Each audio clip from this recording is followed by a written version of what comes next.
There's a feeling you get when you've known someone forever, like a warm blanket wrapped around your heart. That's what it felt like every time I was with Ben.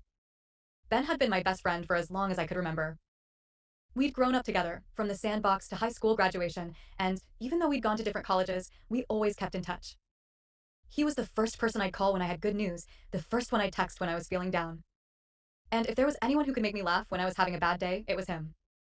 But I'd never told him the one thing that twisted inside me every time I saw him. I had always secretly liked him. When we were younger, I convinced myself that it was just a phase, some silly childhood crush that would fade with time. But time had passed, and I was still in love with my best friend. The only problem was, I knew better than to say anything. If I did, it could ruin everything. We'd be awkward. We'd drift apart. And I wasn't willing to risk losing him. So I kept my feelings to myself, locking them away in some deep corner of my heart where they couldn't cause trouble. Which is why, when he texted me out of the blue last week, saying, "Hey, you want to go on a camping trip this weekend?" Just us. No one else. What do you think? I knew I should have said no. But I didn't. I said yes. And now here we were, in the middle of the woods, standing around a crackling campfire under a sky full of stars, roasting marshmallows and making the kind of memories you only make when you're with someone who knows you better than anyone else in the world. So, remind me again why we're out here? Ben asked, poking the fire with a stick. He had that half grin on his face, the one he always wore when he was teasing me. I rolled my eyes, pretending to be annoyed, but I couldn't help the smile tugging at my lips. I told you, we needed a break from our usual routines. A weekend with no distractions. Just us. Ben raised an eyebrow, his expression turning serious for a moment. You sure? No distractions means no phone, no Wi-Fi, no work. You're not gonna regret this, are you?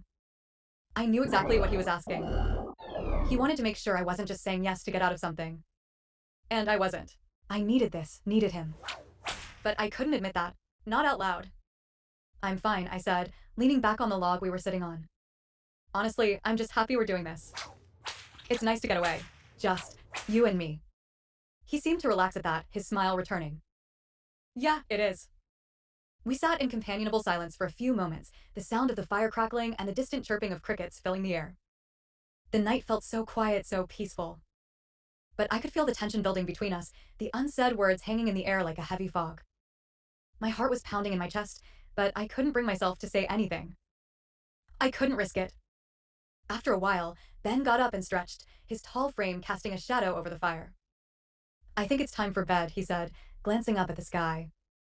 Tomorrow's gonna be a long day of hiking. I nodded, but as I stood up, something in me hesitated. My eyes met his for a brief moment, and for a split second, it felt like the whole world stood still. And then, without thinking, I blurted out, "Ben, do you ever think about us?" He blinked, clearly caught off guard. Us? Yeah. I mean, like, do you ever think about what this is? About us as. I don't know, more than just friends. The words were out before I could stop them, and I cursed myself the moment I said them. Ben froze, his expression unreadable. For a few seconds, neither of us moved. Then he slowly stepped closer, his eyes never leaving mine. I think about it all the time, he said, his voice low and serious. My heart skipped a beat. You do, I whispered, barely believing the words. He smiled, a small, genuine smile that sent warmth rushing through me. Yeah, I just didn't think you felt the same way. My breath caught in my throat. Ben, I've always felt the same way. I just didn't want to mess things up. Mess things up, he repeated, stepping even closer. You're my best friend, Ellie. I don't think that could ever change. Ellie, that's me. For a moment, we stood there, just looking at each other, and in the stillness of the forest, everything seemed to fall into place. I didn't need to be afraid anymore. Without another word, Ben took my hand, his grip warm and sure. He leaned in, his forehead resting gently against mine. So, what now? He asked, his voice barely a whisper.